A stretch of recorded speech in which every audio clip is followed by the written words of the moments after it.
చిన్నప్పటి నుండి ఇప్పటి వరకు ఒక్కసారైనా మీ మీద బల్లి పడే ఉంటుంది. అలా బల్లి పడిన ప్రతిసారి కంచిలో ఉండే బంగారు బల్లిని ఎవరైతే తాకుంటారో వాళ్ళ కాళ్ళకు నమస్కరిస్తే చాలు ఎటువంటి దోషాలు ఉండవు అని ఇంట్లో పెద్దవాళ్ళు చెప్తూ ఉంటారు. ఇది విన్న ప్రతిసారి ఎక్కడో కంచిలో ఉండే బంగారు బల్లుల్ని టచ్ చేయడానికి ఇక్కడ బల్లి దోషం పోవడానికి సంబంధం ఏంటి? నిజంగా మన వంటి మీద ఎక్కడ బల్లి పడింది అన్న దాన్ని బట్టి మన ఫ్యూచర్ డిసైడ్ అవుతుందా? అసలు ఈ నమ్మకం ఎలా మొదలైంది, దీని వెనకున్న కథ ఏంటి అని ఇలాగే నాకు కూడా చాలా సార్లు అనిపించింది. అందుకే నేను కూడా ఈ టాపిక్ మీద చాలా డీటెయిల్ గా రీసెర్చ్ చేశాను అండ్ ఈ ప్రశ్నలన్నింటికి ఈ వీడియోలో సమాధానం చెప్పబోతున్నాను. సో ఎక్కడ స్కిప్ చేయకుండా వీడియోని లైక్ చేసి చివరి దాకా చూడండి. నేను మిమ్మల్ని కొన్ని వేల సంవత్సరాల వెనక్కి తీసుకెళ్లబోతున్నాను. So this is Durga Prasad, welcome to a touch of mystery Telugu.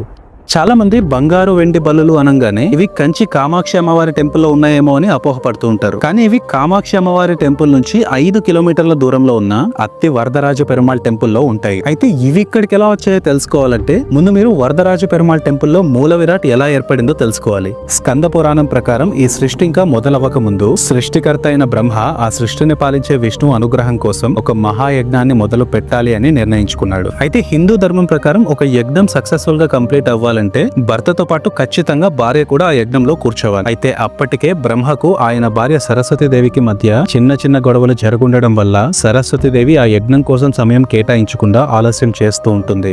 సమయం మించిపోవడంతో ఓపిక నశించిన బ్రహ్మలోకం నుండి కొంతమంది ఋషులతో పాటు కాంచీపురంలోని హస్తగిరి అనే ఒక కొండ మీదకు దిగి కింద కూర్చొని తన శక్తితో యజ్ఞ జ్వాలలను వెలిగిస్తాడు. అప్పుడు మెల్లగా ఓం భూర్భువస్వః తత్సవితుర్వరేణ్యం భర్గో దేవస్య ధీమహి ధియో యో నః ప్రచోదయాత్ అని ఈ గాయత్రి మంత్రాన్ని పఠించడం మొదలుపెట్టాడు. అప్పుడే తన ఎదురుగా ఉన్న యజ్ఞ జ్వాలల నుండి గాయత్రీదేవి పుడుతుంది. అలా పుట్టిన గాయత్రీదేవిని ఋషుల సమక్షంలో అక్కడే పెళ్లి చేసుకుని ఆ మహాయజ్ఞాన్ని మొదలుపెట్టాడు.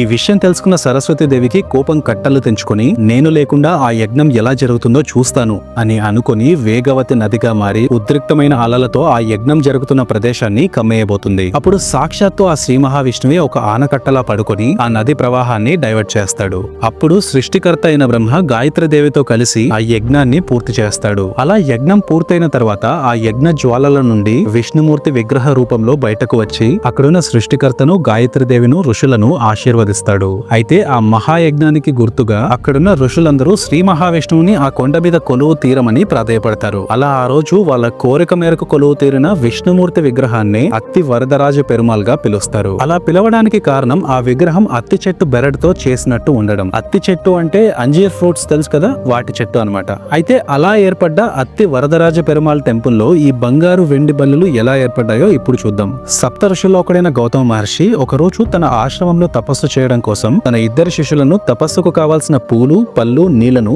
ఏర్పాటు చేయమని కోరాడు. అయితే అలా ఏర్పాటు చేసే క్రమంలో వాళ్ళు తీసుకెళ్తున్న నీళ్లలో బల్లి పడి ఉండడం గమనించకుండా ఆ నీటి పాత్రను గౌతమ మహర్షి ముందు పెట్టేశారు. ఇక తపస్సు మొదలు పెడదామని ఆ నీటిని తీసుకోవడానికి ప్రయత్నించిన గౌతమ మహర్షి నీళ్ళలో పడి ఉన్న బల్లిని గమనిస్తాడు. అంతే, ఒక సంకల్పంతో మొదలు పెట్టబోతున్న తన తపస్సు కోసం బల్లి పడిన నీళ్లను అజాగ్రత్తగా ఇచ్చినందుకు గాను గౌతమ మహర్షికి కోపం కట్టలు తెంచుకొని వచ్చే జన్మలో మీరిద్దరూ బల్లులుగా పుడతారు అని శపించాడు. అది విన్న ఆ ఇద్దరు శిష్యులు వాళ్ళు కావాలని ఆ తప్పును చేయలేదని, పొరపాటున చేసిన తప్పుకు అంతటి శాపం తగదని ప్రాధేయపడ్డారు. అప్పుడు గౌతమ మహర్షి తన దివ్య దృష్టిని ఉపయోగించి ఆ రోజు ఏం జరిగింది అన్న విషయంతో పాటు తన శాపం కారణంగా వచ్చే జన్మలో వాళ్ళకి ఏం జరగబోతుంది అన్నది కూడా గ్రహించి వాళ్ళతో కంగారు పడకండి, మీరిద్దరూ మరుసటి జన్మలో హస్తగిరి అనే పర్వతం మీద వరదరాజస్వామి గుడిలో బల్లులుగా పుడతారు. అక్కడే ఉండి ఆ వరదరాజస్వామిని అంతఃకరణ శుద్ధితో స్తుతించండి, మీకు మంచే జరుగుతుంది అని చెప్పి వెళ్లిపోయాడు. అలా ఆ జన్మలో వాళ్ళు మరణించి మరుసటి జన్మలో కాంచీపురంలోని వరదరాజ పెరుమాళ్ స్వామి టెంపుల్లో బల్లులుగా పుట్టారు.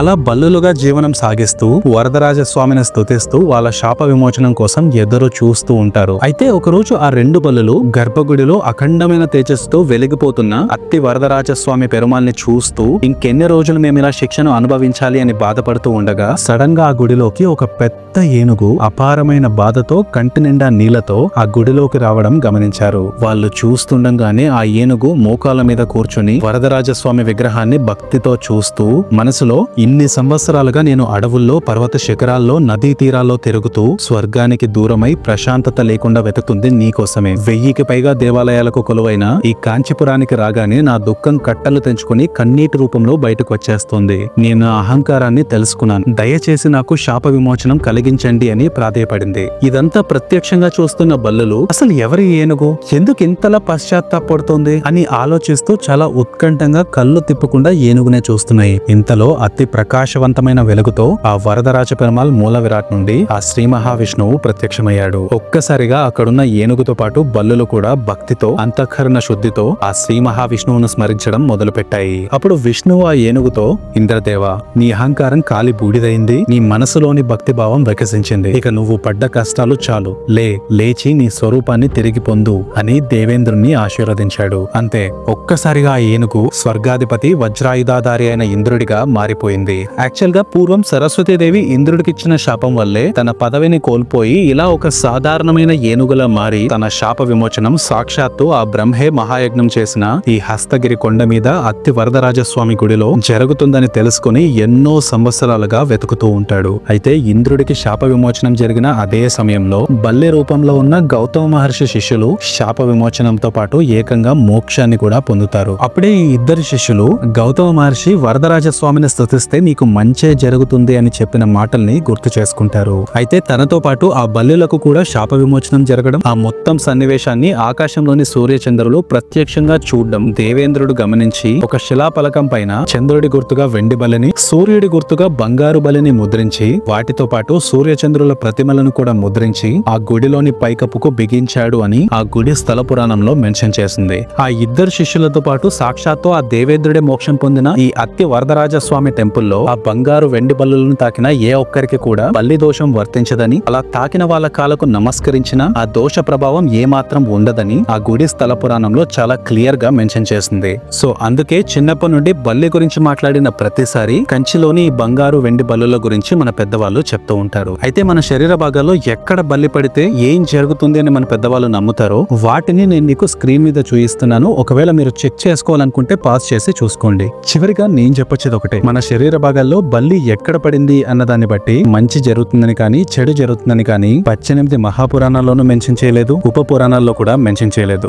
కానీ ఆస్ట్రాలజీలోని గౌలి శాస్త్రంలో మాత్రం మెన్షన్ చేసింది. సో మీరు జ్యోతిషాన్ని నమ్ముతున్నారా లేదా అన్నదాన్ని బట్టి ఈ బల్లి శాస్త్రాన్ని నమ్మాలా వద్దా అన్నది మీరు డిసైడ్ చేసుకోవచ్చు. So that's it for the video guys. ఈ వీడియో చూస్తున్నంత సేపు మీకు నా ఎఫర్ట్ కనిపించుంటే లైక్ చేయడం మర్చిపోకండి. అండ్ ఇక నుండి మన ఛానల్లో ప్రతి సాటర్డే 6 PM కి ఒక కొత్త వీడియో అప్లోడ్ అవుతుంది. అప్లోడ్ అయిన వెంటనే నోటిఫికేషన్ రావడానికి మన ఛానల్ ని సబ్స్క్రైబ్ చేసుకుని బెల్ ఐకాన్ ని ఆన్ లో ఉంచుకోండి. So this is Durga Prasad signing off. By.